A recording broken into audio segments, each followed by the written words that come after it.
Kabar ini, kabar terkabar. Saya sudah bersama aktivis Angkatan 66 sekaligus pendiri lembaga survei CSIS Indonesia, Bapak Yusuf Wanandi. Saya mengundang Pak Yusuf karena Pak Yusuf ini seorang aktivis sejak tahun 66. Melihat pergantian kekuasaan, dimulai dari Bung Karno, Pak Harto, hingga presiden-presiden di era reformasi. Tapi saya ingin menitik beratkan Pak Yusuf pada dua nama, yaitu Presiden SBY dan Presiden Jokowi. Karena dua nama inilah yang terpilih dengan pemilu langsung dan mampu melalui dua periode. Menurut Pak Yusuf, di penghujung kekuasaan atau di periode kedua di masa jabatan akhir dari dua orang ini, dari dua presiden ini, mana apa perbedaan paling mendasar antara Presiden SBY dan Presiden Jokowi?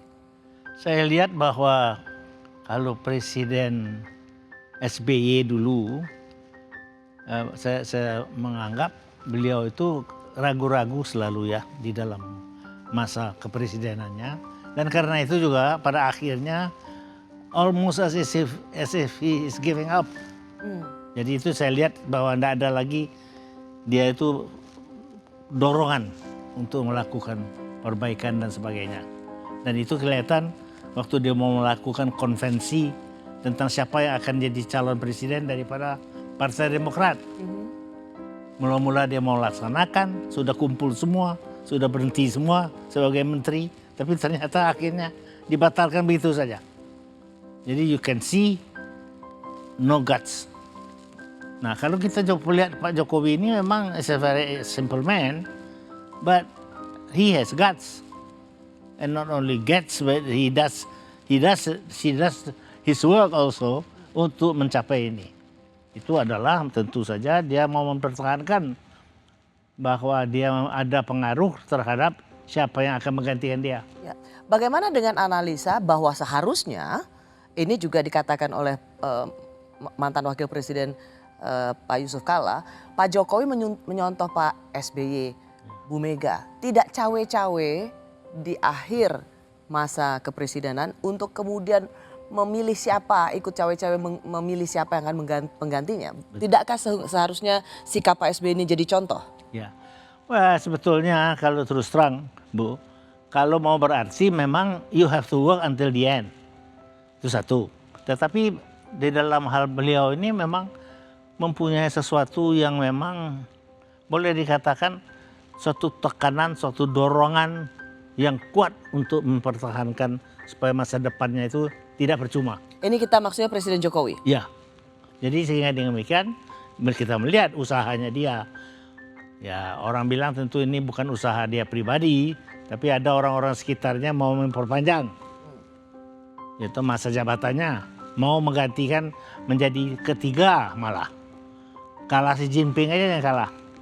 Jadi karena itu makanya saya lihat the pressure on him, by him also to do something to secure bahwa dia itu jangan percuma jadi presiden untuk masa depan.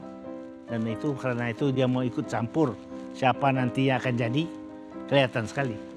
Karena ada kepentingan untuk melanjutkan pembangunan yang sudah dilakukan dalam 10 tahun. Betul. Menurut Pak Yusuf ini abuse of power atau sesuatu niat yang mulia supaya pembangunan itu berlanjut? Kalau melihat dari dia ini orangnya Bu, saya dia kira ini Pak Yusuf? Presiden Jokowi memang saya kira he is serious bahwa dia mau melanjutkan pembangunan ini. Dan dia sebagai rakyat kecil kan dulu merasakan bagaimana ketertinggalan mereka. Jadi sekarang he is trying to do his best to continue as long as possible. Jadi Pak Yusuf tidak melihat bahwa dikumpulkannya ketum-ketum parpol di istana yang dianggap wah ini cawe-cawe. Pak JK sendiri mengatakan bahwa sudah melangkah terlalu jauh. Pak Yusuf tidak melihat ini sebagai suatu langkah yang abusif. Saya kira tidak. Saya kira it is a very good deed that he has done that to maintain definitely until the end of his term. Semua yang perlu dilakukan, saya kira. Melakukan apa yang harus dilakukan di akhir masa jabatan. Pak Yusuf juga seorang peneliti, melihat juga berbagai suksesi kepemimpinan di negara-negara lain. Iya. Kalau biasanya seorang presiden di akhir masa jabatannya sudah mendapat sebutan lame duck atau orang yang sudah tidak memiliki pengaruh lagi. Betul. Pak Yusuf tidak melihat ini ada di Pak Jokowi. Tidak ada. He really stayed on. Cuma ya tentu saja tidak bisa ya. Mereka kalau di sekitarnya mau tentu terus. Tapi saya kira that is impossible. Karena rakyat pasti tidak akan terima. Kita tidak percuma get rid of two presidents before, you know, and then get another one again. That is impossible to even think of. Ini konteksnya Pak Yusuf adalah ketika ada dorongan-dorongan untuk 3 periode, Ya, betul. perpanjang atau penundaan pemilu Iya. sehingga perpanjangan masa jabatan. Iya, itu saya lihat bahwa itu memang saya kira salah kalau itu yang mau dia ikuti. Tidak bisa, kita tidak akan terima. Menurut Pak Yusuf, mengapa seorang presiden bukan berdarah biru partai politik, Ya. sipil, dulu selalu dikotomikan militer sipil, bisa 2 kali periode dan di akhir masa jabatannya ia tidak dipandang sebagai lame duck atau orang yang sudah nggak memiliki pengaruh lagi. Betul. Bahkan Pak Yusuf mengatakan ikut aktif memastikan siapa yang akan menggantikannya. Betul. Ya, saya kira karena orangnya pribadinya memang is full of enthusiasm. Jadi dan juga enthusiasm untuk melakukan sesuatu itu memang saya lihat dari dulu dia itu mempunyai sifat itu. Jadi saya harapkan tentu dia bisa lebih baik. Tentu bagaimanapun juga dia manusia kan. Jadi masih kita harapkan tentu bahwa jangan dalam tindakan-tindakan ini dia berbuat kesalahan-kesalahan. Seperti dibawakan oleh orang-orang sekitarnya. Pak Yusuf, karena Presiden Jokowi dianggap masih sangat berpengaruh. Ya. Apa yang Bapak bisa baca dari ramai-ramainya tokoh nasional mendatangi wali kota Solo yang notabene adalah putra Jokowi. Ini tidak saja Pak Jokowinya yang masih dipandang sangat powerful, bahkan putranya ikut dipakai untuk political leverage. Well, I'll take that in stride. Dalam arti saya tidak percaya bahwa ini karena dia itu adalah wali kota Solo, tetapi karena dia itu anaknya Pak Jokowi. Itu makanya dengan sendirinya mempunyai beberapa sifat-sifat ataupun beberapa tanda-tanda bahwa bisa menjadi pengaruh terhadap bapaknya. Saya kira it's a natural thing. Karena kalau wali kota Solo bukan siapa-siapa? Nggak mungkin terjadi itu.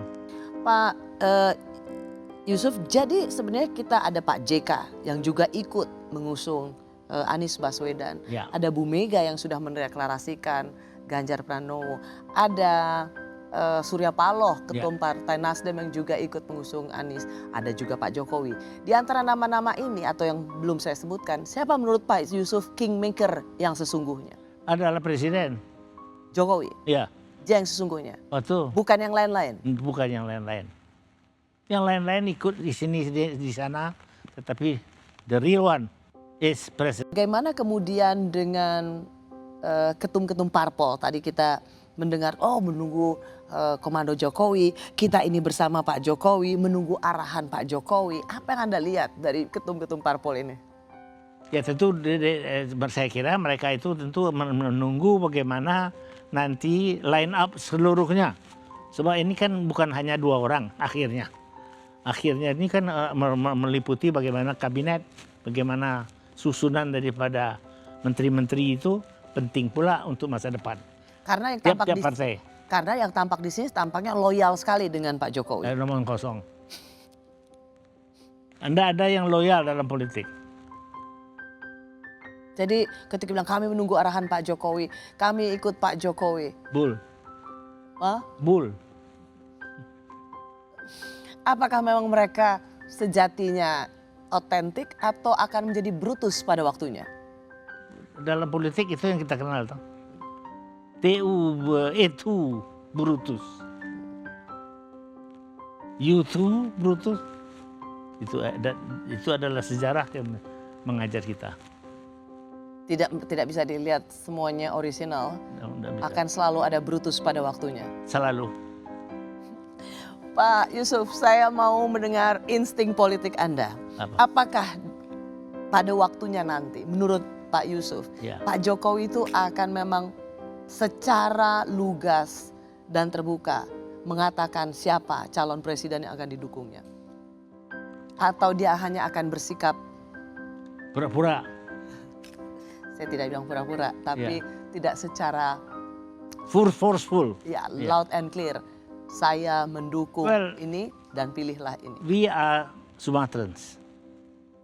Not the same term dengan Javanese culture. So we are going to say A is A. He is not going to say that. Menurut Pak Yusuf, Pak Jokowi tidak akan menyebut nama Saya siapa kira, yang dia dukung sebagai calon presiden. yeah, he doesn't need it, so why should he do it? Karena seperti tadi Pak Yusuf mengatakan calonnya akan ada dua, yaitu Untuk mengamankan jadi siapapun yang menang nanti itu adalah adalah orang dia. orangnya Pak Jokowi.